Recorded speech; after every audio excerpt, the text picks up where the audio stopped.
Hello दोस्तों, स्वागत है आप सभी का मेरे एक और नए वीडियो में।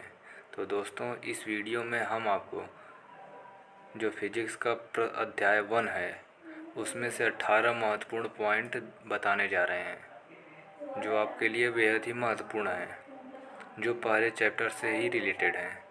तो चलिए शुरू करते हैं। अगर आपको ये वीडियो अच्छी लगे तो इन्हें लाइक करिए, चैनल को सब्सक्राइब करिए, अपने दोस्तों में शेयर करिए ताकि वो भी इस तैयारी का लाभ उठा सकें। तो चलिए शुरू करते हैं। तो इसमें जो पहला पॉइंट है वो ये है क्वांटीकरण सिद्धांत। क्वांटीकरण सिद्धांत क्या होता है? Q बराबर एन ई प्लस माइनस, जहाँ n बराबर इलेक्ट्रॉनों की संख्या है। आपको इसमें से एक क्वेश्चन बोर्ड में ज़रूर मिलेगा जहाँ Q बराबर एन ई से रिलेटेड एक क्वेश्चन आप लोग से पूछा जाएगा। तो इसको अच्छे से तैयार करिएगा आप लोग।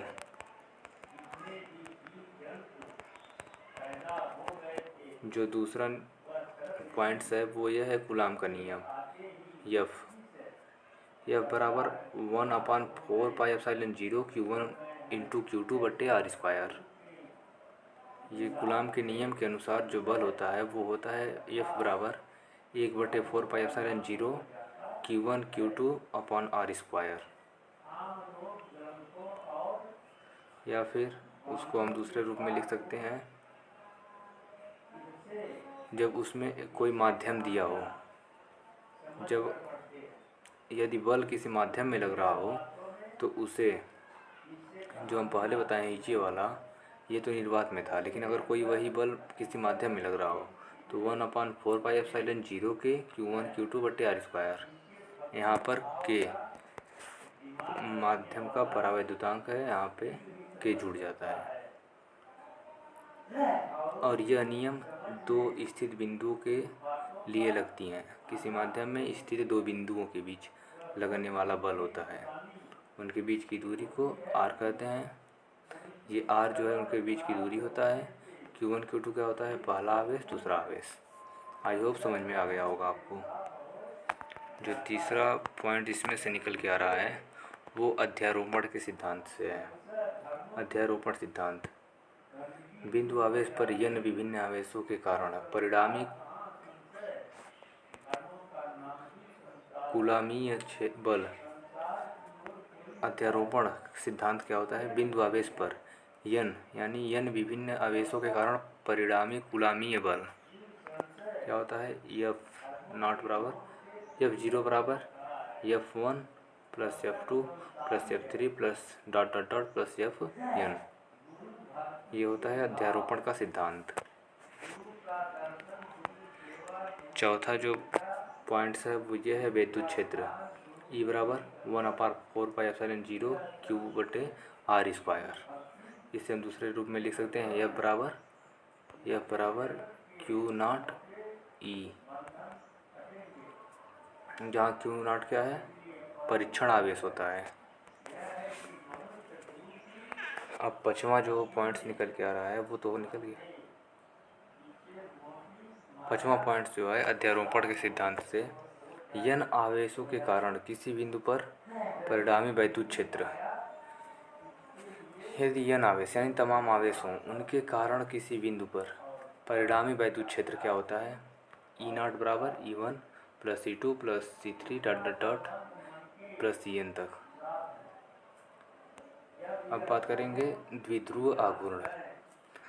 द्विध्रुव आघूर्ण क्या होता है? P बराबर Q इंटू 2A। P बराबर Q इंटू 2A। इसे हम P बराबर Q इंटू 2A हो गया। इसको हम P बराबर Q इंटू 2L भी लिख सकते हैं, जहाँ 2L अथवा 2A जो होता है वो दो बिंदुओं के बीच की दूरी होती है। इसकी दिशा ऋणात्मक आवेश से धनात्मक आवेश की ओर होती है। जो वैद्युत द्विध्रुव आघूर्ण होता है उसकी दिशा ऋणात्मक आवेश से धनात्मक आवेश की ओर होती है, ऋण से धन की ओर होती है। इसे आप लोग ध्यान रखेंगे। अब यहाँ पर 7वां पॉइंट वैद्युत द्विध्रुव के कारण अक्षीय स्थिति में वैद्युत क्षेत्र की तीव्रता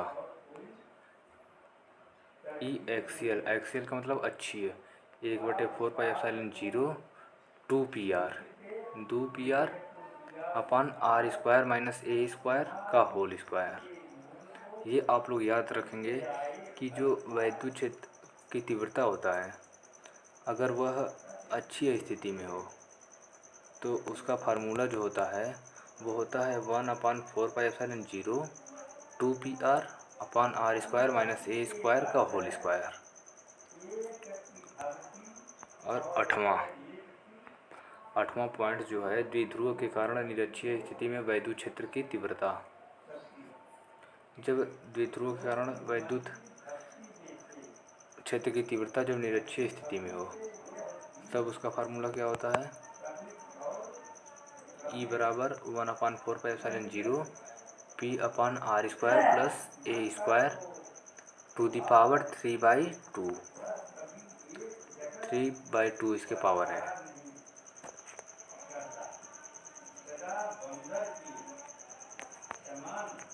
यहाँ पे आपको 9वां पॉइंट जो दिया जाता है नियत कोण थीटा।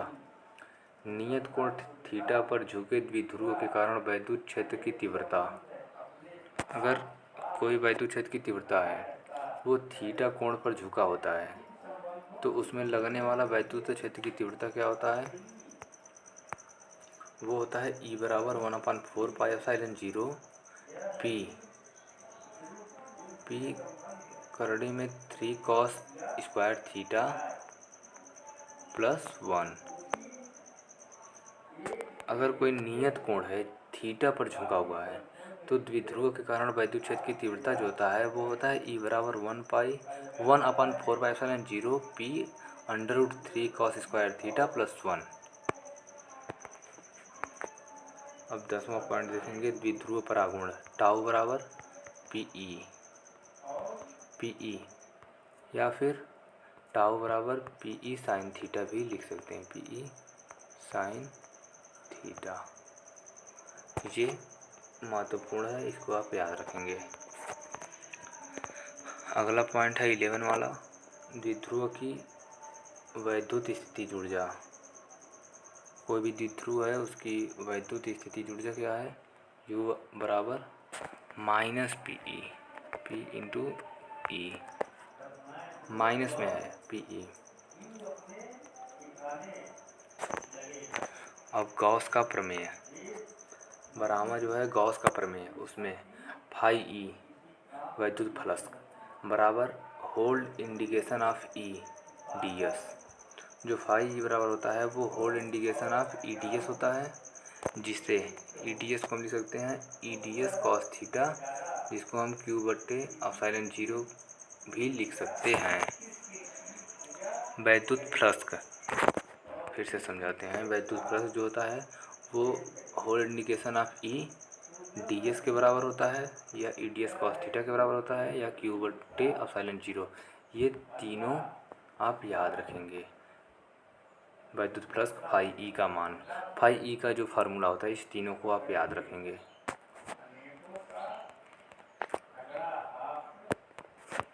अब जो इस चैप्टर से 13वां महत्वपूर्ण पॉइंट्स निकल के आ रहा है वो ये है कि रेखीय आवेश के कारण वैद्युत क्षेत्र की तीव्रता।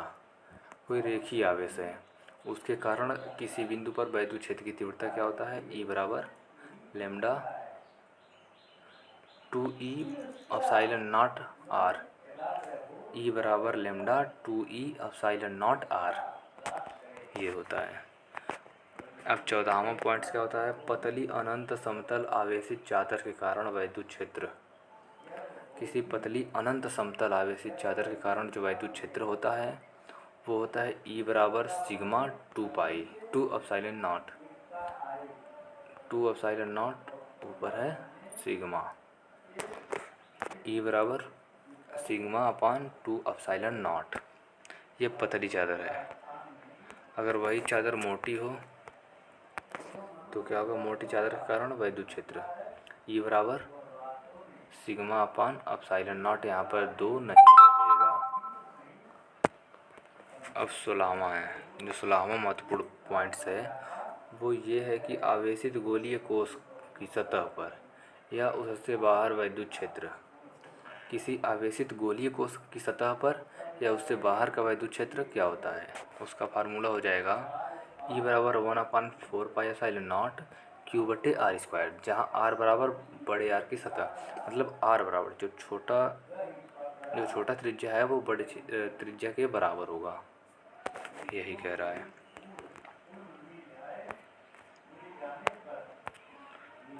अब 17वां पॉइंट जो निकल के आ रहा है वो ठोस अचालकीय आवेशित गोले के अंतः बिंदु पर वैद्युत क्षेत्र, तो वो होता है E बराबर ρr/3ε। E बराबर ρr/3ε, याद कर लीजिएगा, जहाँ रो बराबर आवेशित घनत्व है, r बराबर त्रिज्या है। 18वां है आवेशित गोलीय कोश के अंतः बिंदु पर वैद्युत क्षेत्र। कोई आवेशित गोलीय कोश है, उसके अंतः बिंदु पर वैद्युत क्षेत्र की तीव्रता क्या होता है, 0 होता है, 0 होता है, वहाँ पर कोई वैद्युत क्षेत्र नहीं होता है। तो दोस्तों आज की वीडियो यहीं पर समाप्त होती है। हम आप लोगों को कल फिजिक्स में कुछ महत्वपूर्ण प्रश्नावली के कुछ प्रश्न उत्तर कराएंगे, न्यूमेरिकल जिसमें है, न्यूमेरिकल कराएंगे आप लोगों को। उसके बाद कुछ महत्वपूर्ण प्रश्न उत्तर भी हैं, जिस प्रकार से ये है। ऐसे तमाम प्रश्न हैं जो आपके बोर्ड एग्ज़ाम के लिए महत्वपूर्ण है, उनको हम यहाँ पे कवर अप कराएंगे। तो आप मेरे वीडियो को सब्सक्राइब करिए, मेरे चैनल को सब्सक्राइब करिए, वीडियो को लाइक करिए और अपने दोस्तों में ज़्यादा से ज़्यादा शेयर करिए। और जो आप लोगों को समझ में ना आया हो कमेंट करिए, हम एक कमेंट सबका उठा के वीडियो में ही एक अलग से वीडियो बना के उसमें हम आप सभी को बता देंगे जो आपकी प्रॉब्लम होगी। Thank you everyone.